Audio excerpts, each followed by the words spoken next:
Yolana, bonjour à toutes et à tous. Aujourd'hui, présentation d'une réplique d'Airsoft, encore une fois. Donc, je le reprécise, c'est d'Airsoft, donc tout ce que vous allez voir, ce n'est pas une arme à feu, on est bien sur une réplique destinée à un jeu ludique. Voilà. Donc, je disais, petite présentation du Starhawk A3. Ici, c'est un modèle AEG proposé par Jingong. C'est un modèle que j'ai commandé sur le site de Taiwan Gun. Au moment où je l'ai commandée, elle était pour un tout petit peu plus de 200 euros. Il y avait peut-être 200 euros et 36 centimes, je ne sais plus trop. Pendant les périodes du Black Friday comme ce week-end, ils ont fait une promo dessus, si on peut appeler ça une promo. Ils ont réduit le prix de 89 centimes. Donc voilà, si vous voulez vraiment vous la prendre, n'attendez pas forcément les Black Friday sur Taiwan Gun pour ce modèle-là en tout cas. Allez, alors, au niveau du packaging, Jingong maintenant essaye de faire des trucs bien. C'est la deuxième que je possède de chez Jingong, et c'est vrai qu'au niveau du packaging, c'est propre. Je pense qu'ils se sont fortement inspirés de Tokyo Marui. Par contre, on est toujours sur des emballages à base de polystyrène et de carton. Ça, il va falloir attendre un peu. Alors, comme avec toutes les répliques de Taiwan Gun qui sont livrées, on reçoit la petite documentation et surtout le test chronie effectué avant l'expédition. Il y a même le nom du technicien qui a effectué tous les tests. Il est possible, bien sûr, au moment de l'achat, de choisir la puissance de votre réplique qui part sur trois standards différents, bas pour 310 fps, moyen à 360 et standard à 420. Moi, encore une fois, j'ai oublié d'utiliser ce système-là pour avoir une réplique jouable en métropole. Mais bon, voilà, la réplique possède un QD, vous allez voir, ce sera plus trop un problème. On a également de la documentation, il y a deux petits manuels qui sont livrés dedans. Ils sont très complets, vous avez même un éclaté de votre réplique dans chacun des manuels. Prenez le temps de le lire, il y a des informations utiles pour tous ceux qui n'ont jamais utilisé de réplique de Hog, hein, notamment sur le démontage, l'opération du réglage de hop-up et plein d'autres. Et enfin, derrière les deux panneaux, voilà, donc des panneaux qui ont imité la forme de votre réplique, on retrouve essentiellement la réplique, une batterie, un chargeur de batterie, il y a même une tige de débourrage en dessous. Alors, la batterie, c'est une batterie NiMH, voilà, 1100 mAh en 8 v 4. Donc c'est standard il y a 10, 15 ans, 20 ans maintenant. Aujourd'hui, c'est vrai que la NiMH, ça sert plus vraiment à grand chose. Hein. La lipo fait pas bien le taf. Malgré les soucis de la lipo, je vous conseille de le passer en lipo dès que vous pouvez. Avec la batterie, on a un chargeur de batterie. Bon, ça a l'air d'être un chargeur de batterie cheap, hein, mais ça fera le taf. Alors, pour le coup, celui-ci, il fonctionne de 150 mAh. Donc pour charger votre batterie de 1100 mAh, si j'ai bien compris le taf, il vous faudra minimum 4 heures de charge, entre 4 et 5 heures. Voilà. Et enfin, on a donc la réplique, que je vais sortir, et la tige de débourrage.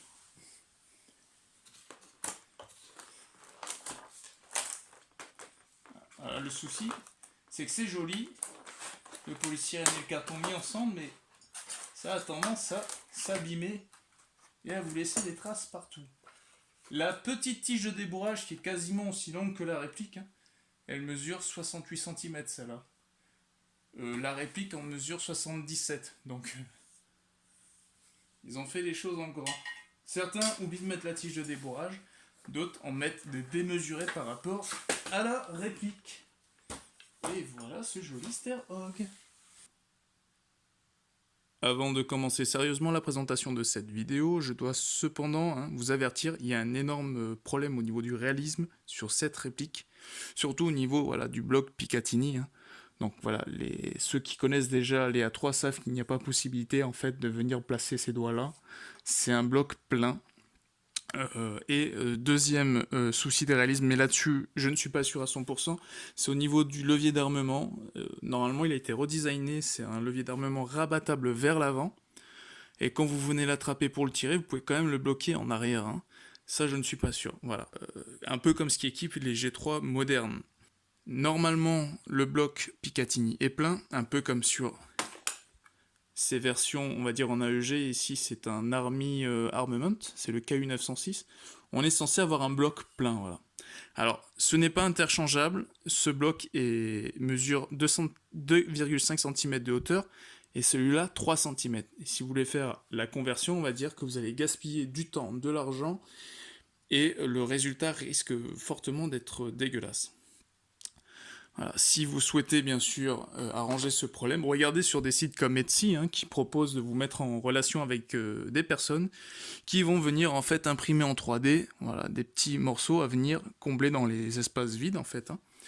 Bon, ça s'intégrera pas aussi bien que sur un KU 906 par exemple, mais ça a au moins l'avantage d'être rapide et accessible. Mon hypothèse sur cette hérésie, c'est que c'est déjà un vieux modèle déjà comparé à celui-ci. Cela en quelques années, et je pense que la version du A3 a presque une décennie, et à l'époque, ils ont plutôt planché sur créer un kit, donc garde-main plus rail Picatinny qu'on pouvait installer directement sur un A2. Parce qu'en fait, c'est exactement ça. Si je veux, je peux le démonter, vous avez un A2 à la place, sans la poignée rabattable, mais c'est exactement ça. Ce kit est encore aujourd'hui normalement disponible, c'est compliqué à trouver. E-Vike l'avait il y a encore peu pour 99 $. On peut le trouver sur Hero Outdoor, c'est un shop canadien, mais alors j'ai essayé plusieurs fois de le commander. Pour la prise de commande, il n'y a pas de souci. Pour l'expédition, ben non, il vous rembourse avant même de lancer la livraison, sans aucune raison. Donc je ne dis pas que c'est un mauvais shop, je dis qu'au niveau de la communication, c'est compliqué d'avoir des vraies raisons, d'avoir plus d'infos. Et donc, ils ont préféré, on va dire, pour le budget et pour la facilité de production, plancher sur un kit adaptable sur le A2 plutôt que refaire un rail Picatinny.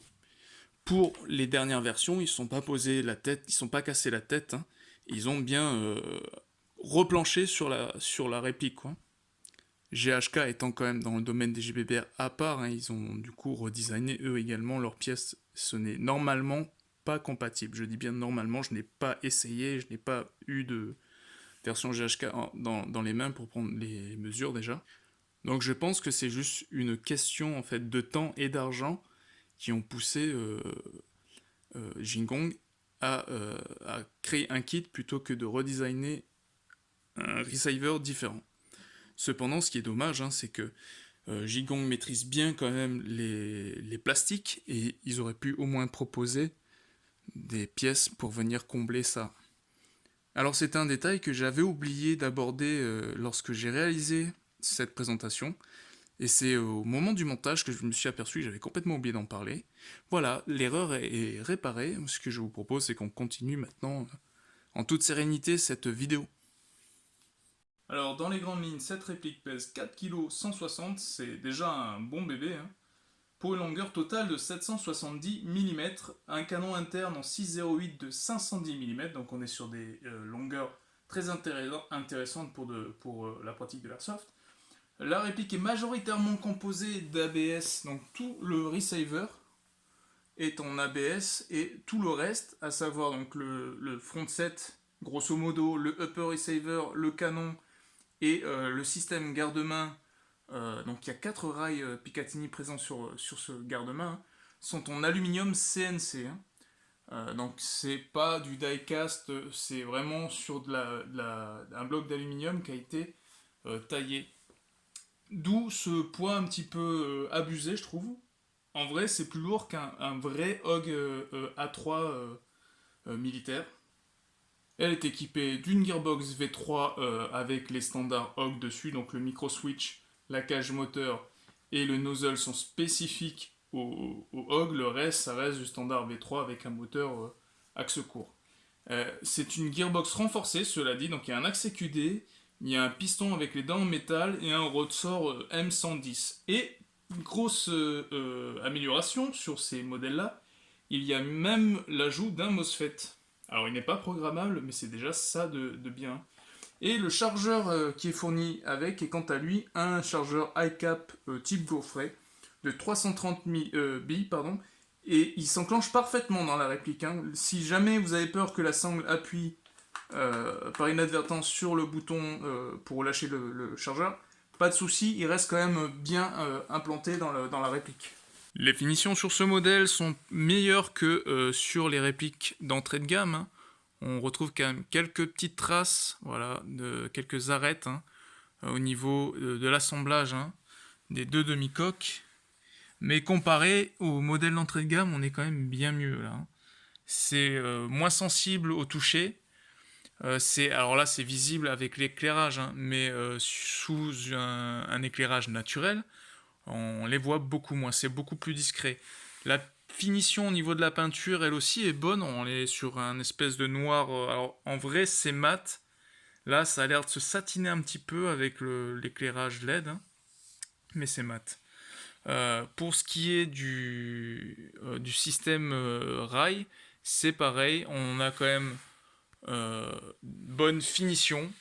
Là, l'usinage en CNC nous a rendu quand même un truc on va dire propre, hein. Et pour l'instant, au niveau de la peinture, j'espère que ça tiendra plus longtemps que ce qu'on connaît d'habitude. La quasi-totalité, hein, des organes de contrôle sur cette réplique sont ambidextres, à part le levier d'armement qui est lui factice, hein, et il sert à pouvoir effectuer le réglage du hop-up, mais il ne peut pas être échangé de place. Alors sur cette réplique, on a donc un anneau de sangle au niveau de la crosse. Alors c'est pas une sangle QD, néanmoins vous pouvez l'installer de l'autre côté, après un simple démontage, hein.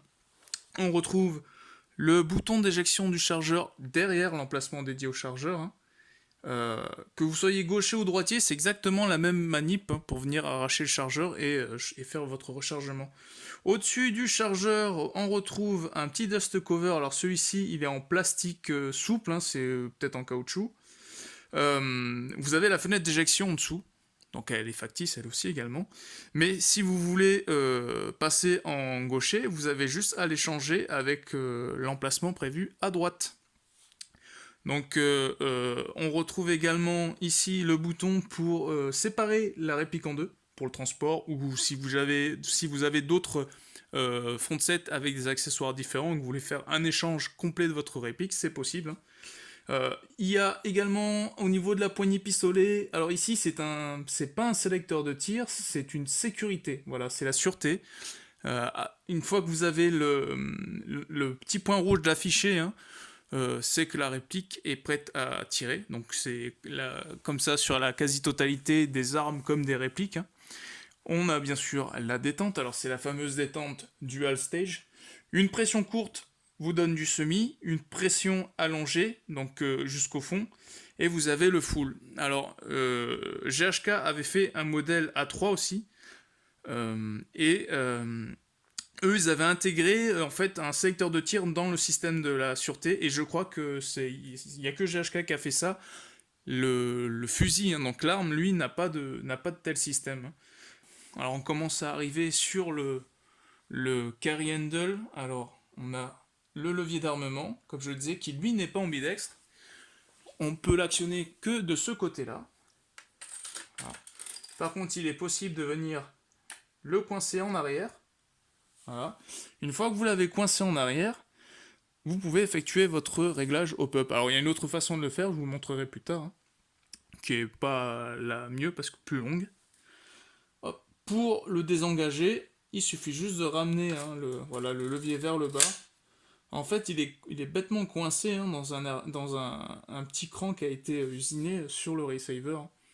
On a également le levier ici pour pouvoir sortir le canon externe, qui n'est pas possible de mettre sur le côté droit de la réplique. Cela dit, sur ce modèle-là, il ne vous sert à rien parce que le garde-main est complètement solidaire du bloc canon externe, et donc vous êtes obligé de changer tout le front set, donc à savoir le upper, le canon et le système de garde-main. Le canon ne peut pas s'enlever sans le garde-main, sur ce modèle-là bien sûr. À l'extrémité de votre rail Picatinny supérieur, on retrouve un anneau pour une sangle. Celle-ci aussi n'est pas QD, donc voilà, les deux sangles sont plus ou moins fixes. Il n'y a que celle de l'arrière que vous pouvez changer de place. Et en bout de canon, on a un cache-flamme assez sympa, hein. Il faut avouer que j'ai rarement vu ce type de cache-flamme. En 14 mm anti-horaire, donc c'est du CCW ou pas à gauche comme vous voulez. Ça vous laisse le choix libre à vous pour changer le cache-flamme avec un autre cache-flamme ou un silencieux comme vous voulez. Comme sur tous les modèles Hog en AEG, hein, la batterie se situe dans la crosse, hein. Pour y accéder, il vous faudra enlever le talon de crosse. Donc c'est en caoutchouc, normalement ça s'enlève sans trop de problèmes, sauf quand on n'a plus d'ongles comme moi. Et voilà, donc en règle générale, on a quand même une belle place pour la batterie. Alors ici, le bon côté, c'est qu'ils ont rajouté un MOSFET avec des connexions rapides, hein. Donc on a un MOSFET avec un porte fusible, et toujours en mini tabia. Ça c'est bien, par contre le problème c'est que du coup, ils ne sont pas pensés à le cacher à côté de la gearbox, on va dire. Et du coup, ça vous prend une place folle dans le compartiment alloué à la batterie. Cependant, bon point, voilà, j'ai rajouté la lumière pour que vous puissiez le voir. Ils ont décidé de usiner la plaquette moteur, hein, pour vous laisser faire votre changement pour accéder au système QD, je vais y arriver, hein.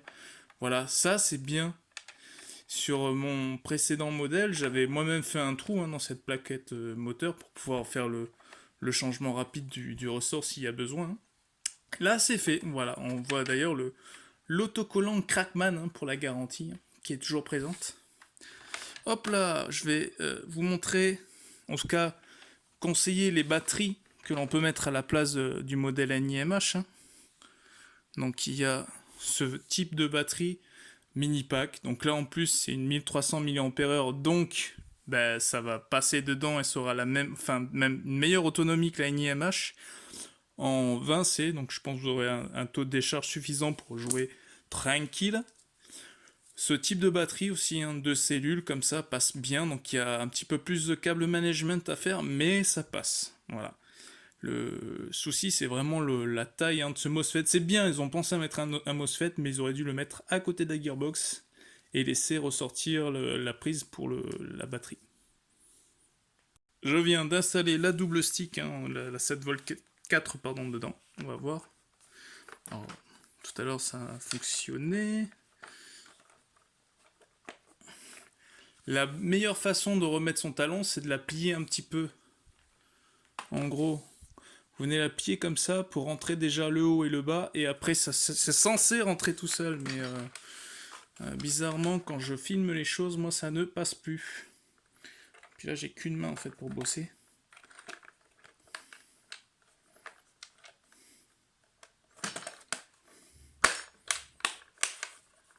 Voilà. Allez, j'ai mis la batterie, on va voir un petit peu comment on sélectionne le mode de tir et ce qu'on peut avoir, hein.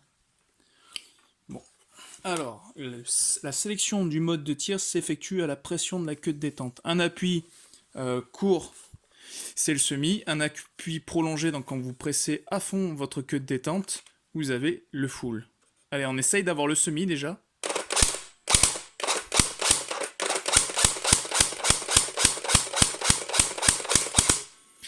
Donc bon, c'est pas encore la révolution que j'espérais.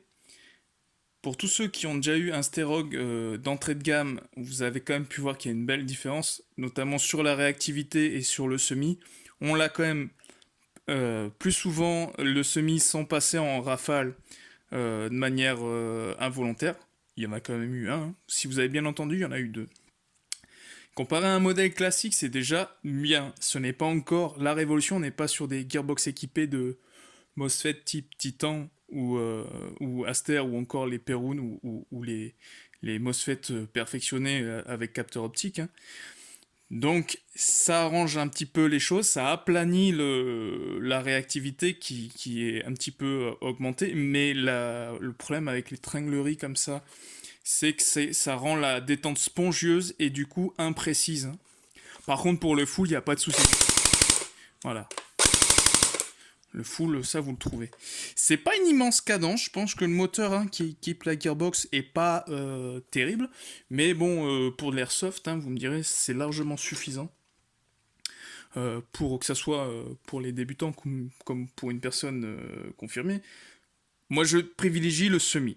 Voilà. Donc maintenant, si vous trouvez que ça manque un petit peu de cadence, vous pouvez toujours la passer en 11-1. Je pense par contre que la sélection du mode de tir va être un petit peu plus compliquée avec une batterie 11 volts comparée à la batterie 7 volts 4, quoi.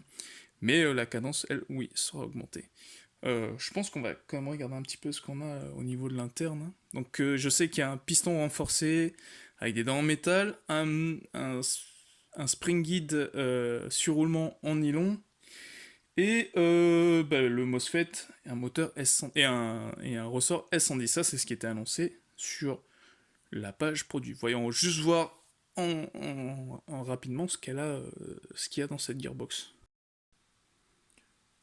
En interne, on retrouve donc une Gearbox V3 avec quelques spécifications, hein, pour le modèle Sterog. Pour pouvoir sortir cette Gearbox, comme vous avez vu au niveau de l'emplacement de la batterie, il y avait cette plaquette qui séparait donc, hein, la Gearbox de l'espace alloué à la batterie.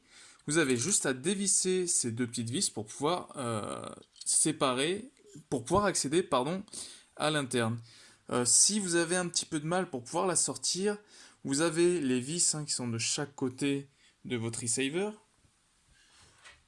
Donc sur le haut et sur le bas, vous pouvez les desserrer un petit peu pour pouvoir écarter un petit peu les bords, hein, de votre receiver. Et enfin, vous avez au niveau du puits de chargement, voilà, cette petite glissière qui vient en fait amener le chargeur, hein, sous le bloc hop-up, vous permet, si vous tirez en arrière, voilà, de pousser votre gearbox vers la sortie, on va dire. Quand ça sort, faites juste attention à ne pas perdre le ressort récupérateur de votre fausse culasse, hein. C'est le genre de truc qui va voler. C'est pas compliqué à remettre, hein, voilà. Il suffit juste d'aligner le ressort, l'embout pour votre demi-bolt dans le tige guide. Voilà, c'est un petit tige guide, pardon, qui vient se mettre, hein, sur la petite plaquette qui s'insère sur le dessus de la gearbox. Donc ceux qui ont eu la gearbox V3 pour AK la reconnaîtront, hein. Celle-ci, elle est spécifique Hog, mais ça fait le même job. Petit truc sympa, voilà, cette plaquette gearbox, pardon, qui a été usinée ici pour pouvoir effectuer votre changement de ressort sans avoir à enlever la plaquette pour venir desserrer ici le spring guide monté sur QD, hein. Ça, c'est bien. Ce qui est dommage, c'est que sur la réplique que je vous ai présenté, le petit Hog commando, là, le Army Armament KU 906, ça, c'était pas fait. Alors que la réplique est à 140 euros. Sur celle-ci, la réplique est à 200 euros. Vous avez le MOSFET, vous avez ça, mais le rail Picatinny supérieur n'est pas bon. Alors que sur la petite réplique à 140 euros, ils avaient fait un nouveau rail Picatinny. Allez comprendre. Donc, pour revenir sur cette gearbox, on a donc, vous avez vu là, le MOSFET qui est monté sur des connexions rapides. On retrouve basiquement, hein, une gearbox V3 sans selector plate. Donc vous n'avez pas de selector plate ici. Vous avez une détente type Hog.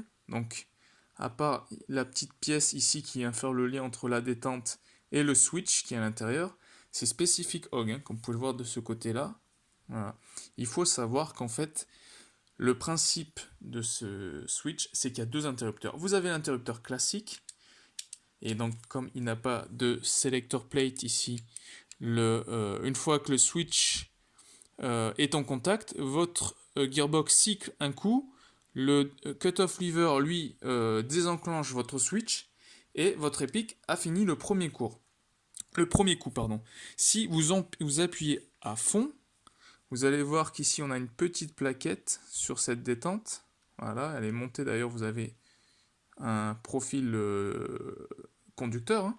Si elle rentre en contact avec ce second circuit, là vous êtes en full, et le principe, si vous voulez, c'est que du coup le cut-off lever ne viendra plus lui couper le courant.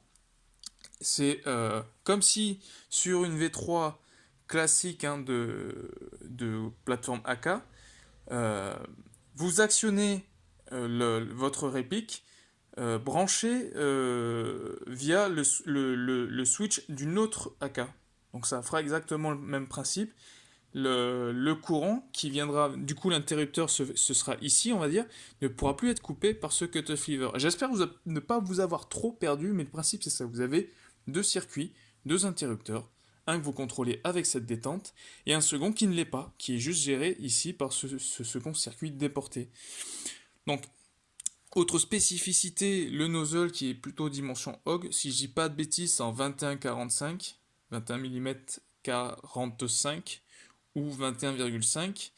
La cage moteur, elle aussi, elle est spécifique au HOG, donc ça ne marchera pas avec des cages moteurs type G36, type AK.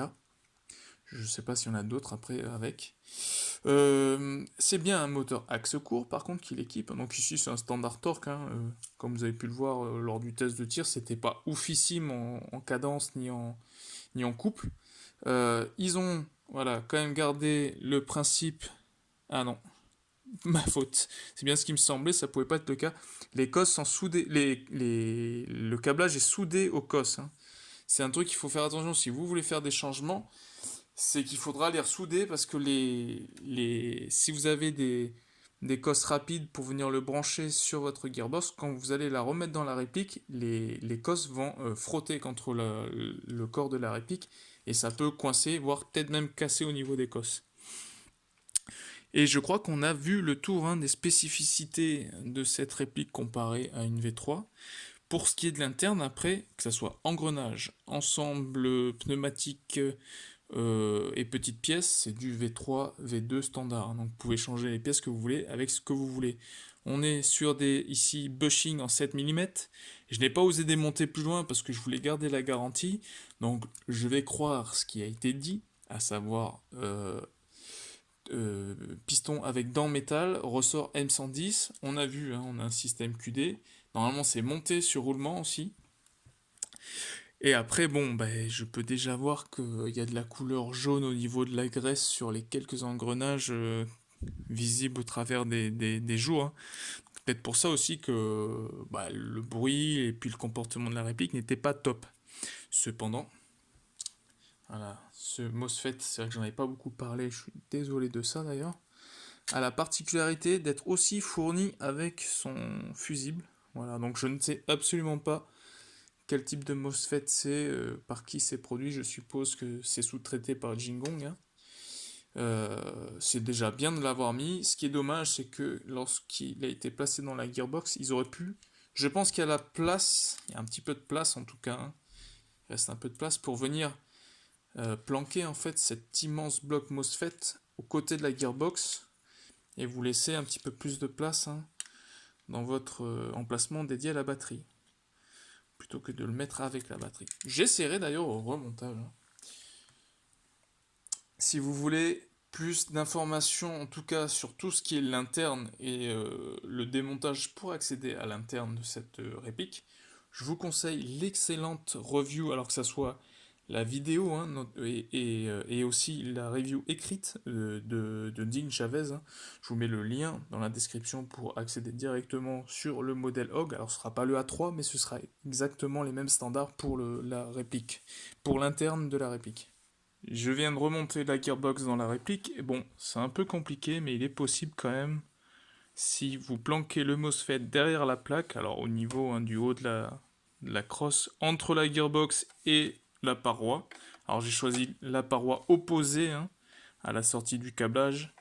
Il y a un petit peu de câble management à faire, n'hésitez pas à pousser au moment où vous resserrez votre réplique, votre plaquette moteur. Mais ça fonctionne. La preuve,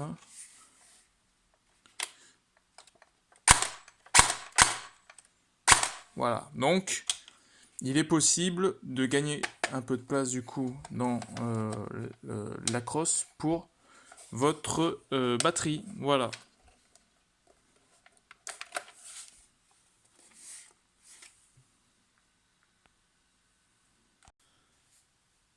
Si vous souhaitez effectuer le réglage du hop-up, il suffit de venir tirer le levier d'armement en arrière et de le bloquer dans l'emplacement prévu à cet effet. Et suivant l'emplacement du dust cover, hein, vous avez une fenêtre qui s'ouvre et vous avez accès à la roulette de réglage du hop-up. Alors sur ce modèle, hein, la roue n'est absolument pas crantée, donc ça risque de se dérégler facilement malheureusement. Alors après, est-ce que c'est propre à ce modèle-là ou est-ce que ce problème se trouvera sur tous les autres Hog? Je peux pas vous le dire. Cela dit, c'est un bloc hop-up en plastique Hog. Pour ajouter de l'effet hop-up, on tourne donc dans le sens anti-horaire des aiguilles des montres. Là, ça veut dire qu'en gros, si vous tournez vers le haut, vous rajoutez de l'effet hop-up. Voilà. Si vous tournez vers le bas, ben, vous enlevez de l'effet. Si vous souhaitez séparer la réplique en deux, il faudra appuyer sur le bouton, hein, donc qui est sur la face droite de votre réplique. Elle est facilement reconnaissable parce qu'elle a, voilà, elle a un cercle imprimé hein, sur ce bouton pour vous permettre de ne pas le confondre avec la face gauche. On appuie dessus. N'appuyez pas à fond, sinon le bouton en fait tombe tout simplement de l'autre côté. Ça se remet facilement, mais bon voilà, c'est en partie, c'est chiant. Et vous pouvez tout simplement séparer votre réplique en deux parties. C'est pratique pour le transport ou si vous avez besoin de changer l'externe. On note qu'il est tout à fait possible hein, de venir faire votre réglage hop-up à ce moment-là. Et pour le remettre, gardez hein, le bouton de désengagement enfoncé. En tout cas, oui, là il n'est pas assez enfoncé. Voilà, dans la position adéquate, vous réalignez le upper avec le receiver de votre réplique. Essayez de garder le plus droit possible. Et voilà, vous venez le réemboîter. Alors si ça coince, c'est que la réplique n'est peut-être pas assez dans l'axe. Alors des fois c'est comme ça. Hein. Voilà. Et vous pouvez continuer la partie. Allez, on va se faire la petite partie RS maintenant de ce A3. On va quand même parler hein, de son ancêtre direct, le Steyr Hog A1, donc, qui est un fusil d'assaut autrichien développé par Steyr, qui a été adopté en 1978 par l'armée autrichienne. C'est un fusil bullpup qui est chambré en 5,56 par 45 avec un canon long de 508 mm et un scope intégré avec un grossissement de 1x5. Donc c'est une arme qui utilise des polymères pour la carcasse. De ce que j'ai pu comprendre et ce que Forgotten Weapon a plus ou moins mis en évidence dans une de ses présentations du Steyr Hog, c'est que même le groupe de détente, lui, était en polymère. Donc là, c'est quand même quelque chose d'assez badass. Des organes de contrôle ambidex pour pouvoir être utilisés par un tireur droitier comme gaucher, à part le levier d'armement, bien sûr, qui lui est resté au même endroit. Il était possible après de régler l'éjection des douilles par un simple démontage et en changeant l'extracteur de côté. Petite révolution aussi sur ce modèle, la détente progressive, donc il n'y a pas de sélecteur de tir, il y a une sûreté et la sélection du mode de tir s'effectue à la pression sur la queue de détente, donc un appui bref, du semi, un appui prolongé et progressif jusqu'au bout de la détente, et on a le full. Voilà à grosso modo, dans les grandes lignes, le Steyr Hog A1. Pour le A2, je n'ai pas trouvé de date précise hein, de son adoption par l'armée autrichienne, mais grosso modo, mis à part la suppression de la lunette intégrée, j'ai pas trouvé non plus de réel changement. Alors je sais pas d'ailleurs pourquoi ils ont décidé d'enlever cette lunette, est-ce qu'elle n'était pas si bien au final, ou est-ce que c'était trop cher à produire directement avec une lunette intégrée, je ne sais pas. Si vous avez la réponse, tant mieux, mettez-les dans les commentaires. Toujours est-il que ça a été le point de départ hein, au reste de la modernisation hein, qui allait arriver derrière, avec l'arrivée de ce A3. Donc encore une fois, sur cette vidéo, on n'a pas le A3 le plus fidèle hein, que ça soit. Je pense que la version GHK est bien plus fidèle au modèle réel, hein, avec beaucoup de rails Picatinny partout. Il n'y a plus la poignée antérieure d'ailleurs. J'avais oublié de préciser, mais oui, la poignée antérieure est repliable sous le canon, et là depuis le A1. Donc plus de poignée antérieure, le rail Picatinny sous le canon fera office hein, de garde-main accessoirisable et modulable. Il y a le levier d'armement qui a été simplifié, qui est rabattable pour rendre l'arme plus compacte. Et ils ont un arrêtoir de culasse en fin de chargeur. Je ne sais pas par contre s'il y a eu un système de ball catch release avec. Voilà, je sais que juste que maintenant la culasse reste en arrière quand le chargeur est vide. Donc il est intercepté par la planchette élévatrice, je suppose. Mais pour le reste, je ne sais pas. Toujours est-il que ces trois versions ne sont pas les seules à avoir été développées. Il y a eu d'autres variantes avec des canons plus ou moins longs pour d'autres types d'utilisation. Il faut savoir qu'il y a un Sterog H-Bar, donc c'est un fusil mitrailleur, et H-Bar pour Heavy Barrel, donc canon lourd. Hein.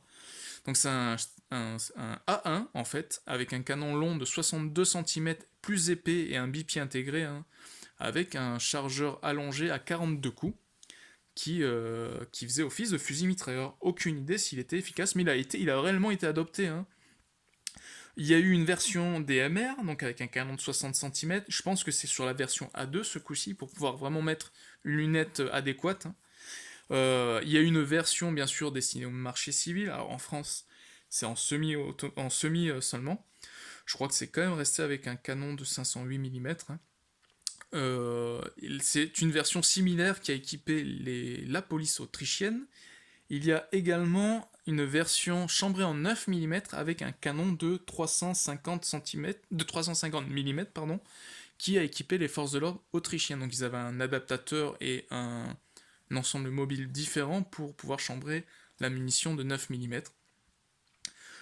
Toujours est-il que à part ces variantes, il y avait aussi d'autres longueurs de canon disponibles. Je ne sais pas si c'était interchangeable entre toutes les plateformes, toutes les générations, mais il y a eu des canons donc en 508, qui sont les standards, en 407 mm, en 350 mm.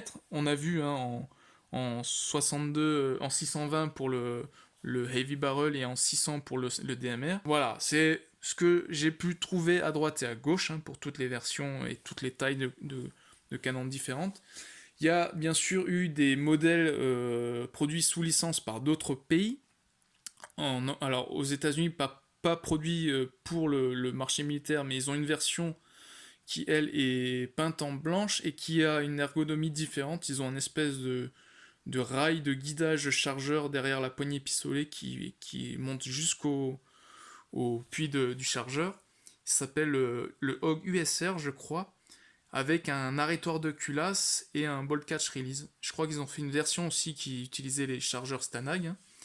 On va rebondir d'ailleurs avec les chargeurs Stanag, avec une version, je crois que c'est apparemment, hein, ce qu'ils ont l'air de dire, c'est la meilleure version du Steyr Hog aujourd'hui.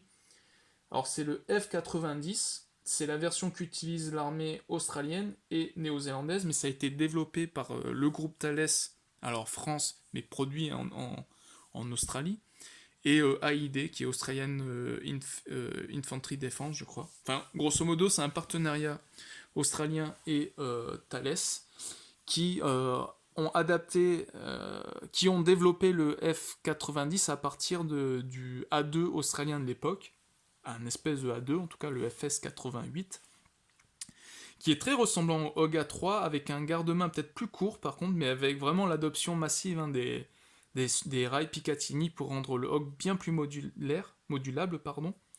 Ce que j'ai compris, c'est qu'il gardait aussi l'arrêtoir de culasse, qu'il avait un lance-grenade adapté, donc ils avaient directement sorti des accessoires pour intégrer ces accessoires dans la silhouette hein, de ce fusil, et donc le lance-grenade, un peu comme ceux qui équipent hein, les MK17 et MK16, vient s'accrocher jusque sur l'immense pontée. Hein. Cette version est apparemment la meilleure, et a même subi une dernière modification là, parce qu'elle était adoptée en 2015, je crois. Et donc la dernière version a pour quelques modifications, alors modifications mineures, je sais pas, mais la crosse est plus compacte. On va dire qu'elle est moins haute, voilà. Et surtout, ils adoptent le chargeur MK, donc ils ont passé l'arme avec la possibilité d'utiliser des chargeurs Stanag. Là encore une fois, sur le papier, c'est censé être la meilleure version des HOG disponibles. Voilà à peu près tout ce que j'ai pu trouver sur l'ensemble des HOG sur l'ensemble de leurs variantes, suivant les pays qui l'ont modifié pour leur armée. Voilà, bref, revenons-en maintenant à notre réplique. On va se faire le côté plus, le côté moins. Pour les qualités et les défauts de cette réplique, je vais commencer par les défauts et on va se garder le meilleur pour la fin. Personnellement, le plus gros défaut que je puisse reprocher à cette réplique, c'est son manque de réalisme dans la réalisation de ce rail Picatinny supérieur qui n'est pas du tout conforme à un Hog A3. Jingong, qui propose cette réplique depuis presque 10 ans maintenant, n'a toujours pas pensé à produire des petites pièces en plastique pour venir cacher cette erreur esthétique. C'est quand même un des plus gros acteurs dans le domaine de l'airsoft qui maîtrise très bien la production de pièces plastiques, et ils n'ont toujours pas résolu ça depuis tout ce temps-là. C'est dommage. Second point négatif, le poids. Voilà, ça a beau être un bullpup, qui, outre l'avantage d'avoir un canon long pour une réplique courte, est censé avoir une bonne répartition des masses, donc avec une gearbox calée très près de l'épaule, qui est quasiment la pièce la plus lourde normalement dans un Hog. Malheureusement ici, avec le garde-main en aluminium CNC, il est beau, c'est vrai, mais il est très lourd et surtout il rajoute un maximum de poids juste à l'avant de la réplique, et ça vient complètement annuler le bénéfice de cette plateforme. Donc voilà, 4,2 kg, c'est plus lourd que par exemple une AK-47 de chez E&L, qui est faite, elle, en acier et en bois. Troisième point négatif, qui est à mon sens aussi un des plus gros points négatifs de cette réplique, il n'y a pas de sight. Vous n'avez aucun organe de visée fourni avec cette réplique. On est sur un pack prêt à jouer qui ne propose pas aux joueurs de système de visée. À titre comparatif, pour rester dans la marque des Jingong, ils ont produit le BR10, qui est le VSR10 de Jingong, en plusieurs définitions. Et bien même la version d'entrée de gamme à 80 €, je crois entre 80 et 90 €, qui propose les mêmes finitions, on va dire en plus, elle proposait une lunette de visée, voilà. Donc c'est-à-dire qu'on est plus de 100 € au-dessus du BR10 et vous n'avez pas de quoi viser. Voilà, c'est incompréhensible. Petit point négatif après, mais ça malheureusement, le sélecteur de tir qui est encore une fois flou. Voilà. Après ça vient du fait qu'il y ait donc cette tringlerie, parce qu'on n'est pas sur un switch au niveau de la détente, on est bien sur un système de tringlerie qui vient appuyer sur la détente sur le switch de la gearbox dans la crosse. Malheureusement, tout ça fait perdre en précision et fait perdre en réactivité. Voilà. Après, ils ont conservé le système de détente progressive du Hog A3, donc ça c'est réaliste pour le coup, mais c'est compliqué après d'avoir une bonne sélection de son mode de tir. Souvent, vous allez avoir du full quand vous voulez avoir que du semi. Une des plus grosses maladies sur ces répliques finissent que la plupart du temps, les Hog n'ont plus de semi et finissent par ne proposer que le full automatique. Le MOSFET après pour chipoter, qui est pour le coup mal placé. Ça se rattrape facilement, mais il est mal placé, il est dans le logement batterie, et ce qui est dommage, c'est que du coup, ça n'optimise pas cet espace alloué à la batterie, qui doit rester, à mon sens, complètement libre pour la batterie. Voilà. Pour ce qui est maintenant des points positifs, on est quand même sur une réplique compacte, donc 77 cm pour un canon de 509 mm. Sur le marché, je crois que vous allez être tranquille. La réplique est ambidextre pour pouvoir convenir aux tireurs droitiers comme gauchers. Seul le levier d'armement, lui, reste bloqué pour un tireur droitier, mais il ne sert qu'au réglage du hop-up. Donc une fois que vous avez effectué votre réglage du hop-up, vous êtes tranquille pour le reste de la journée. Vous pouvez également bouger l'anneau de sangle arrière pour le passer de l'autre côté de la crosse, après une simple modification. On retrouve en interne une gearbox V3 avec un système QD pour changer le ressort de puissance, accessible, encore une fois, donc vous n'avez pas besoin de démonter la plaque pour venir effectuer votre changement de ressort rapide. Ici, vous avez juste besoin d'enlever le butt plate et de dégager en gros la batterie, et vous faites votre changement rapidement. On a vu donc gearbox V3 avec, à part le switch, la cage moteur et le nozzle qui sont spécifiques au Hog, on est sur de l'interne V2, V3 standard. Donc vous avez un choix infini de pièces pour le budget et la couleur, que sais-je, hein, c'est ce que vous voulez. Pour le bloc hop-up, c'est pareil, maintenant il y a beaucoup de blocs hop-up HOG qui sont disponibles à des prix variés. Pour le canon de précision, le canon interne et le joint hop-up, c'est pareil, c'est standard AEG, donc libre à vous de choisir les pièces que vous voulez pour les remplacer. Point positif, un MOSFET est présent dans cette réplique. C'est toujours bien de le noter quand il est présent. C'est encore une fois un petit pas dans le bon sens fait par Jingong ici. On a quand même une meilleure réactivité que sur le KU906 que je vous avais présenté, même si là, dans ma vidéo, j'ai eu des soucis avec la batterie. J'ai effectué d'autres tests et effectivement, c'est quand même bien mieux.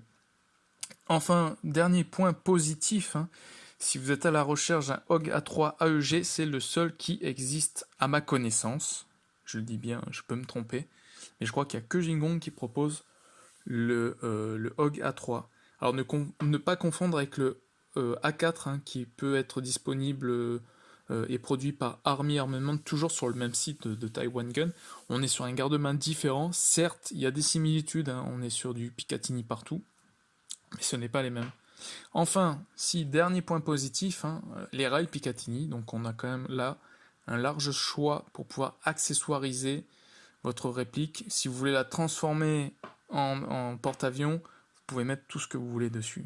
Voilà. Fini la petite poignée rabattable sous le canon qui faisait le job mais qui n'était pas super esthétique, on va dire. Là, vous avez de quoi faire pour customiser votre réplique. Voilà pour ce qui est des qualités et des défauts de cette réplique. Je vais essayer maintenant rapidement de faire une synthèse, une conclusion générale à cette réplique.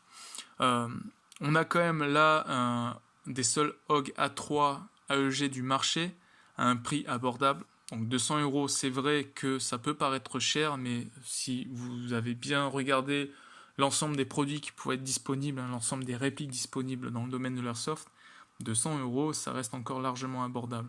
Même si pour le coup, avec tous les défauts que j'ai cités, ça ne mériterait pas ce prix-là. On est donc sur une réplique compacte, donc avec un canon de 509 mm, ce qui va vous permettre de taquiner largement les autres joueurs. Je me répète encore une fois, mais 509 mm, on a vu que c'était plus grand que la majorité des AK, la majorité des M4, la majorité des G36, la majorité des... qu'est-ce que vous avez d'autre comme plateforme? Je sais plus moi. Je crois qu'il y avait pour le coup que le M14, le SR25 et le G3 qui avaient des canons plus longs, mais pour des répliques de plus d'1 mètre aussi avec. Donc là, vous avez de quoi répondre face aux autres joueurs en face de vous. En conclusion, Jingong nous propose ici sa version du A3 qui souffle un peu le chaud et le froid. Donc des petits progrès comme des très gros progrès ont été apportés ici sur cette réplique. Donc on a un système QD qui est facilement accessible, un MOSFET qui rattrape un petit peu le problème de la détente et du sélecteur de tir. On a ce garde-main en aluminium CNC qui est magnifique, qui va permettre d'accessoiriser ça beaucoup plus simplement que les versions A1 et A2. Il ne reste que sans des organes de visée, vous avez un pack incomplet. Voilà, incomplet, c'est vraiment ce qui va le mieux caractériser cette réplique. C'est par exemple, j'aime bien maintenant l'inclure dans mes vidéos de présentation, c'est un pack que je ne conseillerais pas aux débutants, tel quel en tout cas. Voilà, incomplet, trop lourd. Bon, moi j'ai pris la version à 420 fps, donc trop puissant. Je ne la conseillerais aux débutants que si, et je précise bien, que si, par exemple, si vous l'achetez sur le site Taiwan Gun, comme je l'ai fait moi, de la prendre à la bonne puissance. Donc vous avez de mémoire 300, 360 ou 420. Si vous la prenez à 360 max déjà, ça peut passer avec la plupart des assauts. Et bien sûr, si vous avez déjà ou une lunette de visée, ou si vous avez des organes de visée dans votre panier au moment de l'achat, là oui, je peux vous la conseiller. Mais rappelez-vous bien, 4,2 kg, d'une manière ou d'une autre, vous allez le payer à la fin de la journée.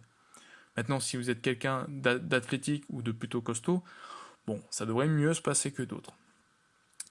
Toujours est-il que même malgré tout ça, on est là quand même sur une réplique bullpup, donc qui va apporter d'autres avantages par sa compacité. On est là en plus sur une plateforme HOG qui, si vous avez déjà tous les accessoires, par exemple si vous avez un kit fantôme à côté, va vous permettre de customiser encore plus votre réplique. Et si vous avez des resavers en plus avec d'autres front sets, d'autres canons de longueur différentes, là c'est encore mieux parce qu'avec une seule réplique de base, vous avez plusieurs possibilités de jeu. Hein. Et puis c'est vrai que j'ai oublié de le dire dans les qualités, mais du coup ce sont des répliques qui sont facilement démontables et du coup transportables. J'avais oublié de le dire, notamment si vous êtes débutant, hein, et que vous devez prendre des transports en commun, par exemple, pour vous rendre sur votre terrain d'airsoft. Ça peut être sympa, parce que ça va prendre moins de place dans un gros sac. Hein. Parce que si jamais je vous vois dans les transports en commun, en tenue multicam, réplique à la main, les gars, c'est fini pour vous. Hein. Donc ça, au moins, ça a l'avantage aussi d'être facilement transportable. Et avec le canon de 509, vous allez jouer sur tous les terrains. Voilà, donc encore une fois, on a ici une réplique incomplète, beaucoup de promesses et malheureusement quelques oublis, c'est dommage. Toujours est-il, si cette vidéo vous a plu, n'hésitez pas, mettez un petit pouce bleu, ça me fera plaisir en plus. Sur ce, je vous dis à la prochaine vidéo et entre-temps, gardez-vous bien, moi je vais prendre quelques vacances au chaud. Je vous souhaite à toutes et à tous une bonne journée, Nana.